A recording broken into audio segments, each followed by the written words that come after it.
the stand. Now he runs. He produces a magic trick. He pulls out another one. This is incredible.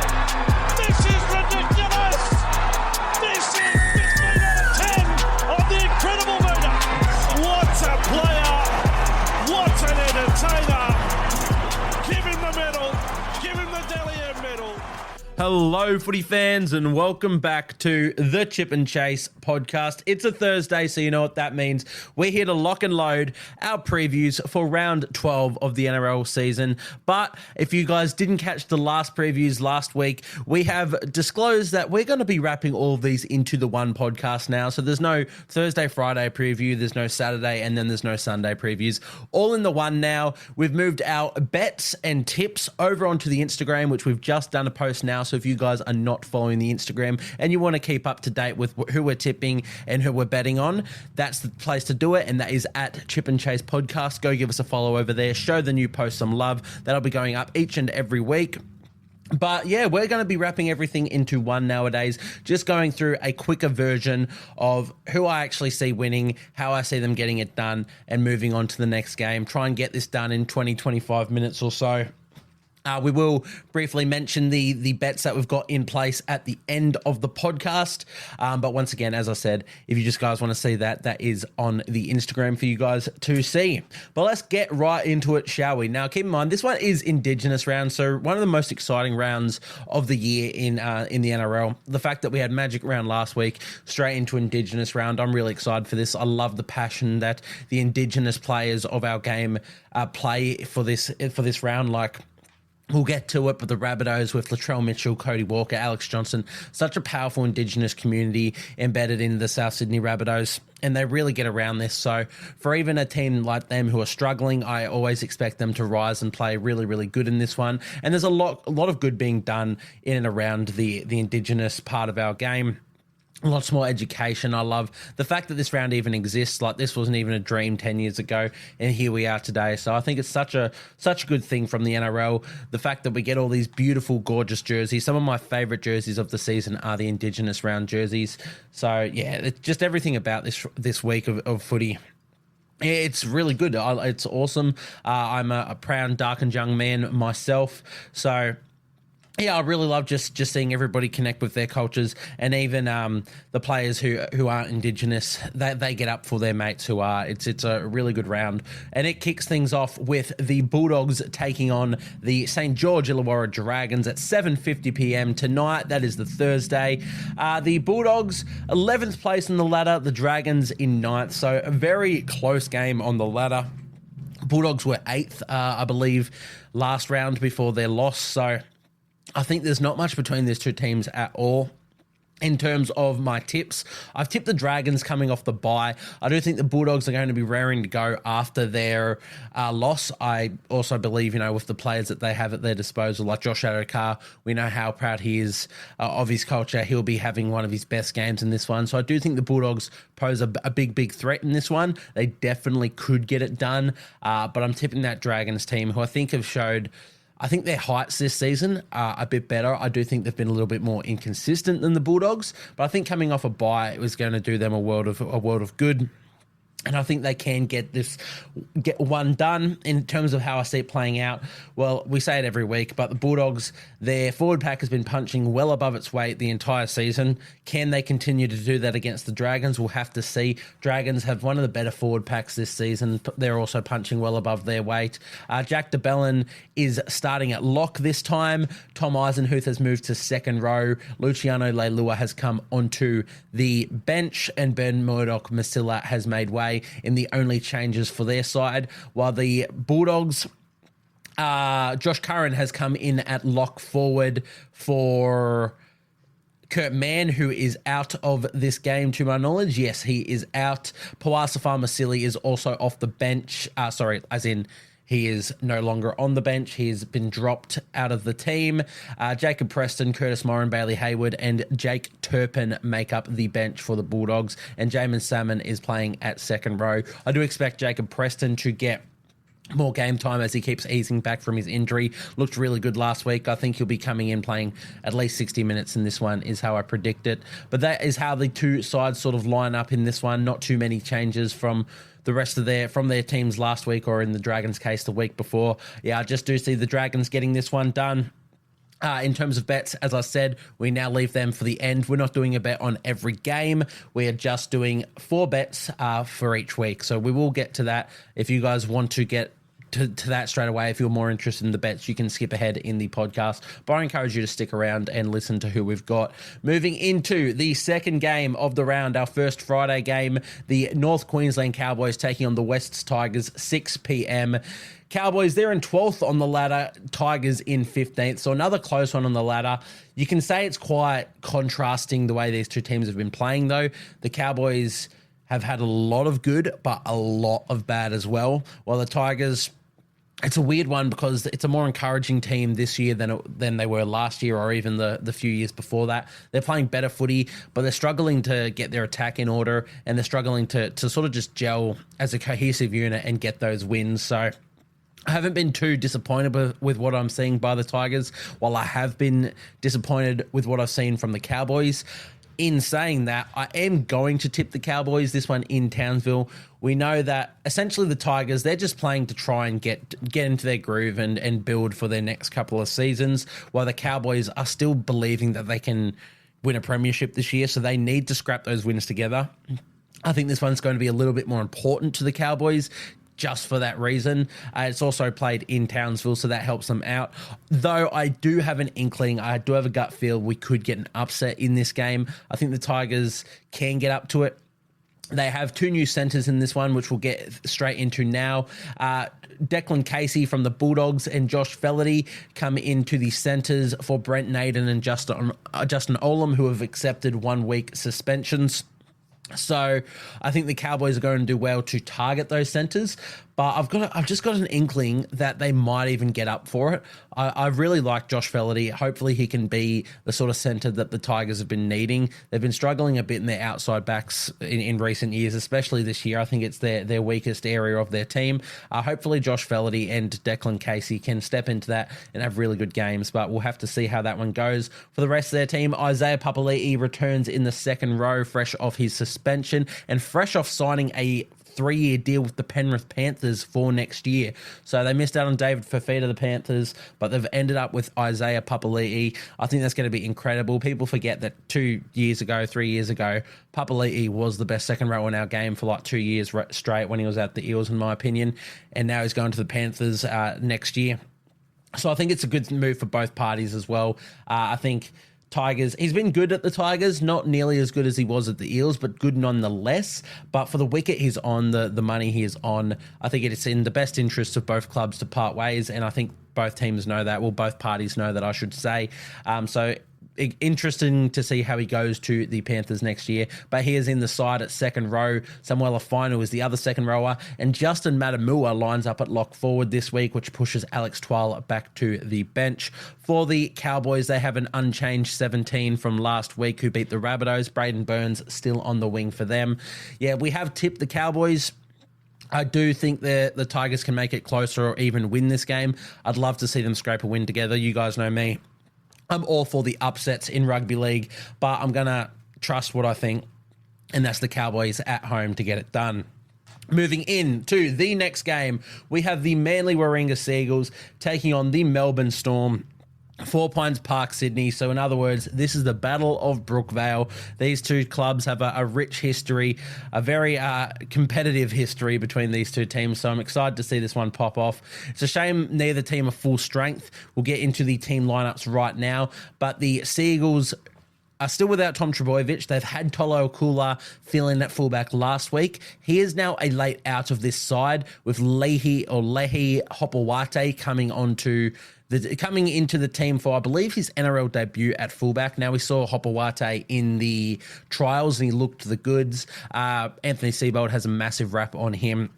So I believe he will play fullback. They're very hesitant to move Garrick from this centre position, which I still don't like. I think Garrick should be going to fullback. But if Hopewate can go to anywhere near what he was doing in the trials, then that's a good move. And it's always good to blood these young guys. It's just tough doing it against the Melbourne Storm. For the rest of their side, it is pretty stock standard though. For the Storm, they are without, of course, Cameron Munster, who has suffered that groin injury that's been troubling him all season. He's projected to miss at least 8 weeks with that. Luckily, Jerome Hughes has been named to take his place back in the team, despite, expected to be out for another couple of weeks, Hughes. So wait and see if he's actually still named when the teams get cut, because I do think he wasn't due back for another couple of weeks. So whether or not he plays, we'll have to see. But he is named at the moment at halfback, which pushes Tyron Wishart into the 5/8 role to cover Munster. The rest of the team for the Storm is the same. Grant Anderson is still on the bench as well in jersey 15. I think they're going to keep that. I think having a back or someone that can cover the halves, etc., was really important for them last week. He provided great cover in the 50-odd minutes he played off the bench. So I think they're going to keep in that sort of mode, especially while Munster's out and Tyron Wishart, their normal utility, is playing run on. So I like the fact that they've got Grant Anderson on the bench. The other thing I didn't realise is Josh King has moved back to lock. Trent Loiero is now off the bench, and Tui Kamikamica and Christian Welch are the starting front rowers. So that's an interesting move. I thought Trent Loiero was really, really good off the bench last week, but I have also liked his involvement at lock forward in general. I think having him as a bit more of a ball-playing player than Josh King has been good for the team. And Tui Kamikamica off the bench provides good impact. But in the end, Craig Bellamy knows a bit more about coaching than me. And as I said, Trent Loiero looked really good off the bench last week. So those are the team changes for these two sides. I have tipped the Storm, of course. I do think it could be a lot closer. I think the Seagulls showed a lot of grit against that Broncos team last week, and they looked really, really good. One of their better performances of the season, in my opinion, despite not picking up the 2 points. I do think a Storm side without Munster and Pappenhausen is going to be quite difficult to overcome. We know that they'll get up for it.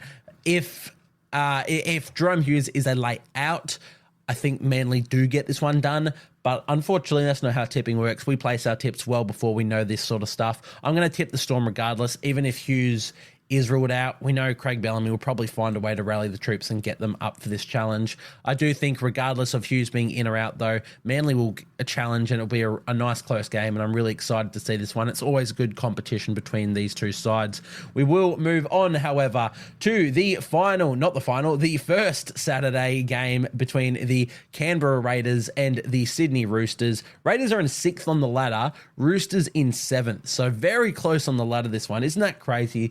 Raiders, one of the sort of tipped to be the bottom sides this year, playing a really, really good footy in 6th on the ladder. You got to respect that. In terms of the ins and outs for these two sides, Josh Papali'i has been suspended for that hip drop tackle, which means Emre Gula starts at front row and Peter Holler comes onto the bench in the only changes for the Raiders. For the Roosters, Connor Watson unfortunately is out with a throat injury, expected to sideline him for about 4 weeks.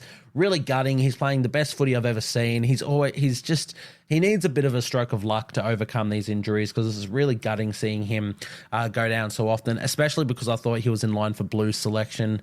I thought he was going to be fantastic in Origin if selected. So really gutting for Connor Watson. But what that means is Brandon Smith now starts at hooker and Sandon Smith comes onto the bench in that utility role. And also beyond that, Victor Radley has moved to second row, Nafahu White into lock forward, and Nat Butcher has been dropped into the reserves.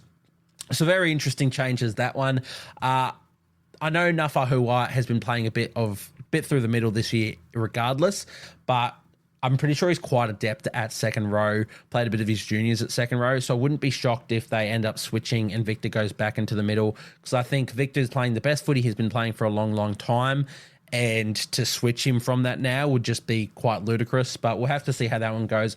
Regardless of their changes there, I think the Roosters do get it done. I think they're just playing such an exciting brand of football at the moment. They took the Sharkies right down to the wire last week.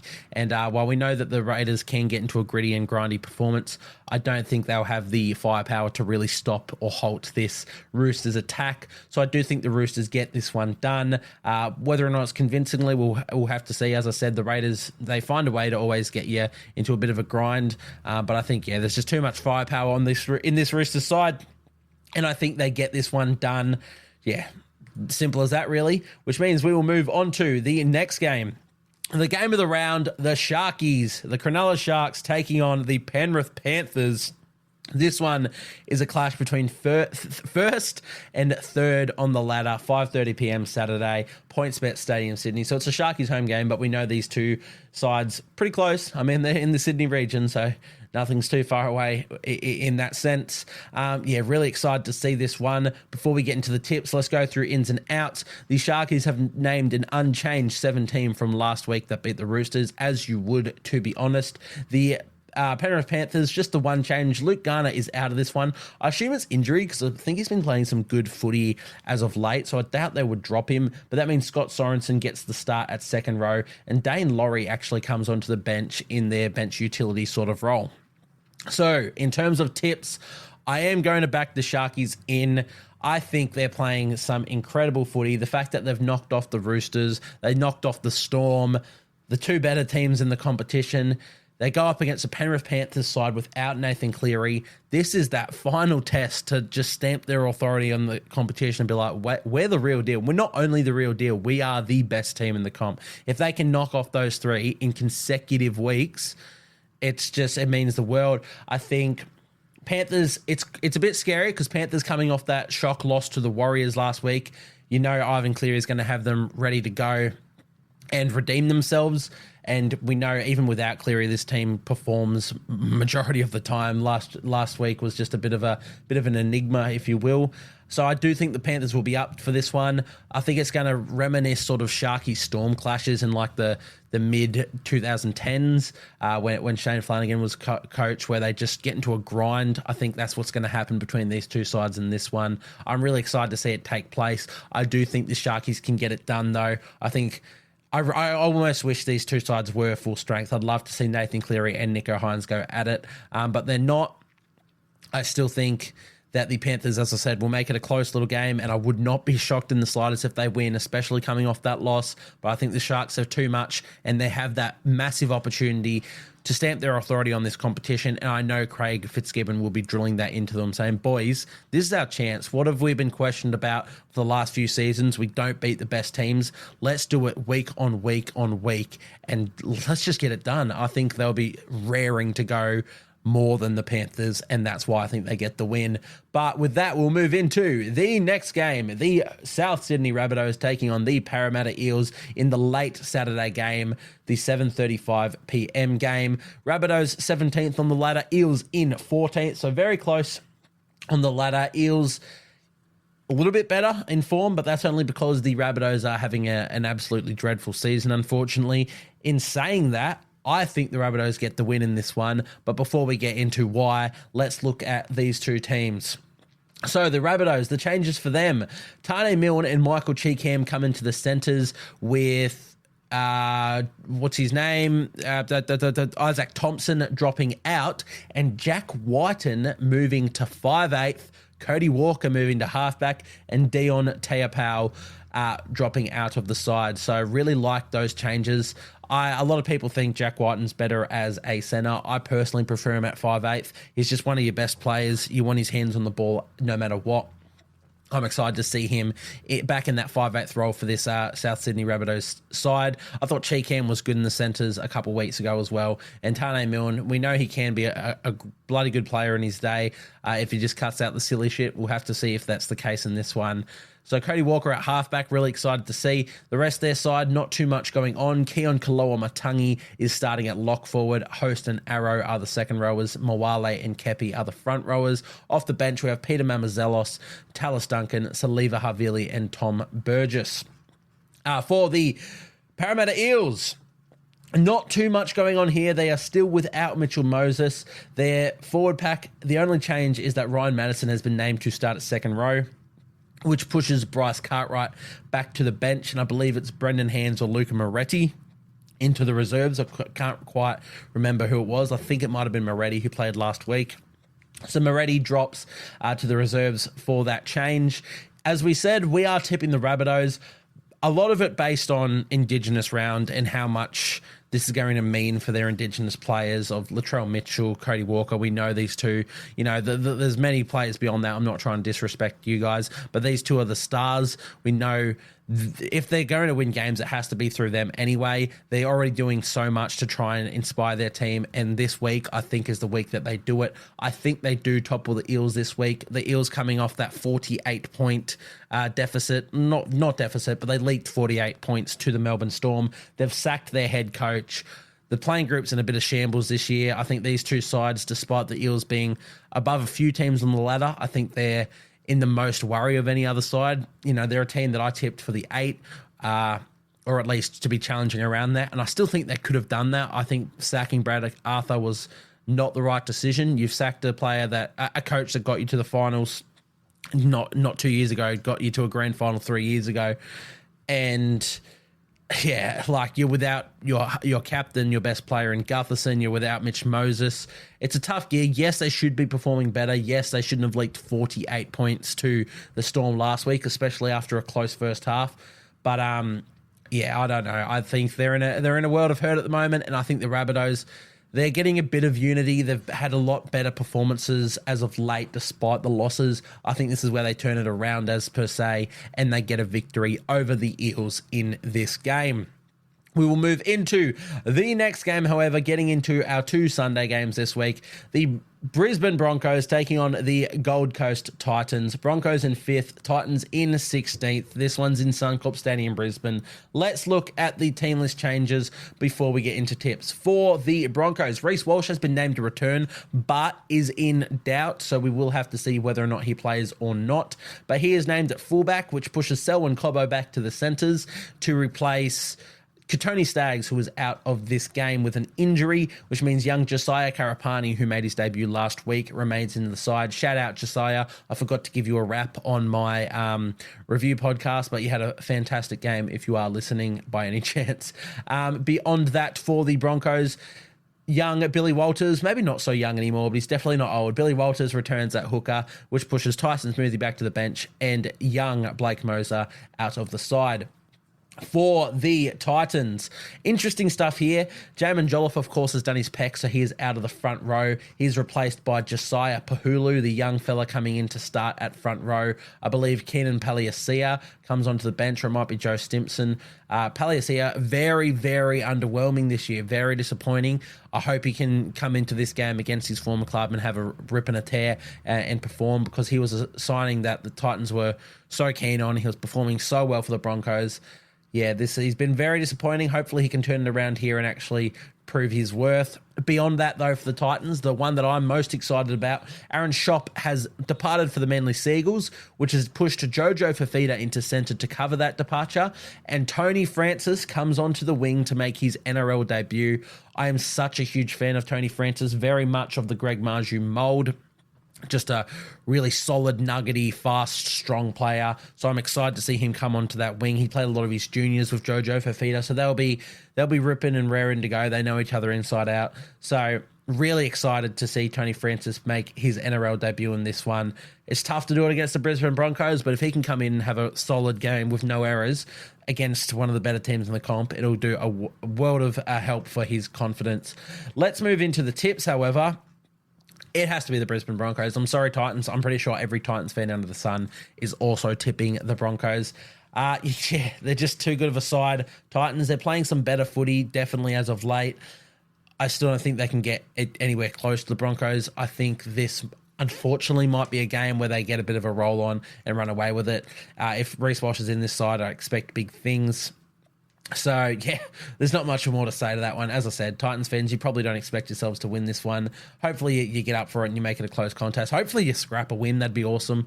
But I do think the Broncos get away with it. So let's move into the next game of the round, the last game of the round. The New Zealand Warriors taking on the Redcliffe Dolphins.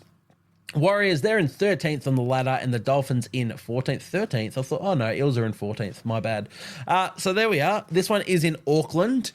So whether or not that sways the tips, we'll have to find out. Let's look at the teamless changes first. For the Warriors, Rocco Berry comes into the centres for Ali Leatawa, who is out with an ankle injury. The halves are still Charles Nickel-Klukstad and Tamare Martin. I'm hearing rumours Adam Fanua-Blake might be out of this one, which is going to be a tough knock, but we'll have to wait and see. He is named at the moment, so keep that in mind, and they are just rumours. Dylan Walker still starting at lock forward. Their bench is now including Marata Niokore, which is fantastic. We need him back. And also the other change is that Freddie Lussick starts at hooker for the injured Wade Egan, and Marata's inclusion pushes Paul Roach out of the side, which is very disappointing as well, because Paul Roach filled in for Wade Egan in that game against the Panthers and played fantastically in a game that they got the win. So a bit hard done by for Roach, but you've got to find a way to put Marata into this side because we need his impact. For the Dolphins, however, they haven't made too many changes at all. Just that Max Plath has come into the side at lock forward, which pushes Kenny Bromwich back to the bench and Kurt Donahue to the reserves. Connolly Lemuelu has been named at jersey 17, but ended up starting last week for Felice Corfusi, who moved to prop, and Lemuelu played the full 80 in the second row. So I assume it'll be a similar change this week. I assume Corfusi will start at front row, Mark Nichols will come off the bench, and Connolly Lemuelu will start at second row. But we will have to just wait and see how that all transpires. In terms of tips, I've gone with how I used to tip against the Warriors, and that is, tipping against them. It's one of those ones where I win either way, because if I tip the Dolphins and they win, hey, at least I'm somewhat happy because I got my tips right.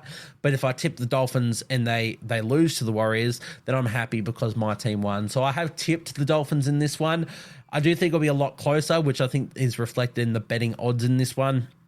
I think it being at home, the Warriors coming off that massive upset win against the Panthers will do them a world of good for their confidence. But the Dolphins are playing some really good footy, and we're still without a lot of our troops. I think the Dolphins do beat us, but I'm hoping we can get the upset, and I've got a little bit of hope there, but we'll have to wait and see. I just think they've got too many attacking weapons across the park to the Dolphins. And while we got up for the game last week, we were gritty, we had heart. Can we do it again? We'll have to see. It is a sold out New Zealand stadium, so maybe that helps. They'll be looking to celebrate Dylan Watene-Zelezniak's 200th, which of course was last week, but this is his first game back at home where everybody can get around him. There's going to be passion on display. I think it'll be close. I hope it'll be close, but I hope the Warriors win. I've tipped the Dolphins for that. So that is all for our previews for the games of round 12. Let's have a quick look at the new posts on Instagram. Now, once again, you guys are going to have to head over to the Instagram to see this. I've just read you all of my tips.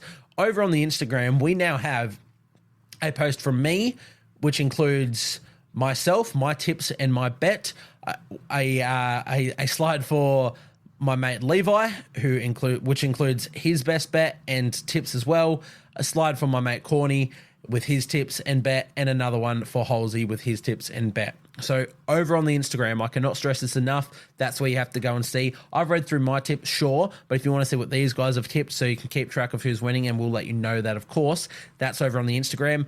But let's read through these bets. So how this has worked is I do a bit of a random wheel of names or a number generator to find out what bet each one of us get per week. So I started this week by getting the locked in bet, which means it is just a bet of up to $5 odds, which you think is pretty likely to come off. As the name suggests, it's locked in. So for myself this week, I've gone with Valentine Holmes and Reece Walsh as anytime try scorers for the odds of $3.23. As we said, not high odds on this one. It's meant to just come off. If Reece Walsh is ruled out, that'll be tough, and I don't know what I'll do. But I'm locking that one in, hence the name locked in. $3.23 for Valentine Holmes and Reece Walsh anytime try scorers. Once again, all of these bets are done through Sportsbet. We are not affiliated with Sportsbet in any way. They're just the agency that we choose to bet through. If you are looking to follow any of these bets, do it through Sportsbet. We'll move into the second bet. This one is our chasing value bet provided by Levi. He's gone with the Dragons, Rabbitohs, and Sharks head-to-head wins for a multi of $7.93. So good little odds on that one. The chasing value is a bet of up to it's $5 to $10 odds essentially. That's where we're looking for a bit of value that the bookies might not have got correct. And he's liked the Dragons, Rabbitohs, and Sharkies win for $7.93 on that one. So I really like that bet from him as well. If you want to see his tips over on the Instagram. Next, we have our Just Vibe It pick. This one is humbly placed by Corn. This is one where the odds don't matter. It's literally just what you think, what a gut feel that you have. It can be whatever odds you want. He has gone with Ethan Strange as a first try scorer against the Sydney Roosters, which means $26 odds for that one. Really, really good odds. I don't mind it at all. Everybody's expecting Roosters to win, and, myself included. I think jumping on an Ethan Strange first try scorer bet is nice. And again, Just Vibe It isn't necessarily too much research into these bets. It's for instance, my bet, I've gone with Valentine Holmes and Reece Walsh because Valentine Holmes is going to be coming up against the new centre edge of the Tigers. I think he'll be up against, I assume that'll be Felony's side. And so I think there's a bit of points and options there. While Reece Walsh, the Broncos are up against the Titans team, which are just decimated through injury. So I think he crosses there. So there's a bit of research, a bit of background thought going into some of these bets. The Vibe It is something that you've just got a gut feel on, and that is the Ethan Strange first try scorer bet for $26. So really good odds there from Corn. And finally, Holsey's tips. He got the bad day for the bookies this week, which is our big odds bet. That is something $10 or above in terms of the odds market. Something that we have a feeling that will come off, and something that we've done our research, and you think this is why it's going to come off. But of course, it's still quite high in the odds department. So if it comes off, we get a bit of money for that. So here's one for the bad day for the bookies is Dragons head-to-head winners, Zach Lomax, Tyrell Sloan, and Matt Burton as anytime try scorers for the odds of $32.75. So really good on that one. That means essentially if you're placing $1 on that, you get $32.75 back to the dollar. If you put $10 on that, you get $327 and I don't know, something like that. So, those are our bets. Once again, cannot stress enough, over on the Instagram, at Chip and Chase Podcast. Go show them some love. We'll be doing this each and every week. I'm not sure if I will continue to read these out in the podcast. It might just be an Instagram exclusive, but I wanted to get it out this week, at least to give you guys a bit of promotion. If you guys just listen to the podcast and you're not following me on the socials, this is why you want to do it. We're doing content in these two different spaces that are a bit different to each other, so we can just diversify it and get it out to you guys. So head over and show it some love. But that'll wrap us up for this week. Really excited to see all the games of footy this week. Hope everybody has a fantastic weekend, and I will see you guys next time.